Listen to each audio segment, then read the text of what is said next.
Brilliance Audio presents the unabridged recording of Plum Jaggers by Susan Richards Shreve. Performed by Christopher Lane and Nancy Pearl. My contract with Amazon Publishing to curate the Booklust Rediscovery series states that I am to write an introduction to each title, along with providing discussion questions and suggestions for further reading. I've especially enjoyed writing the introductions. Each one has been a marvelous opportunity to think back over my relationship with the novel in question. And for me, reading a book that I love is very much like being in a relationship. How did I discover it? When? Where was I? What has my experience with it been like? Did it have a lasting effect on my life?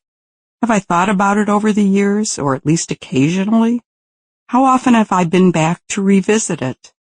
There are two reasons why it's been very easy for me to remember how I discovered the books that are included in the Booklust Rediscovery series. First is that these are novels for which I have an enormous fondness. They've meant a lot to me at different times in my life.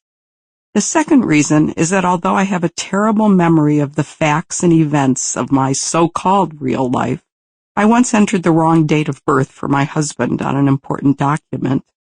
I remember very little about my children's childhood, though I was a stay-at-home mom during most of those years. I have a terrific memory for books and authors. I can still picture my childhood library, the Parkman branch of the Detroit Public Library System, and could easily show you today where the horse and dog books were shelved, where I was sitting when I first picked up Robert Heinlein's Space Cadet. I was 10.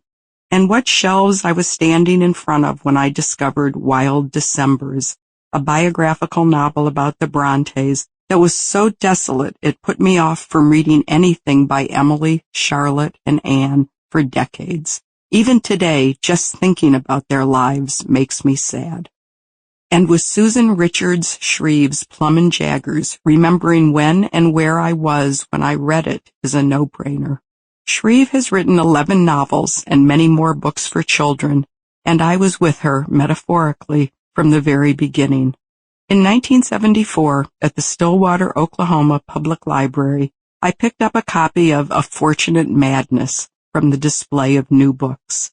It's not hard for me to understand why, all those years ago, a book with the word madness in the title would have attracted me. It was not a particularly... Sample complete. Ready to continue?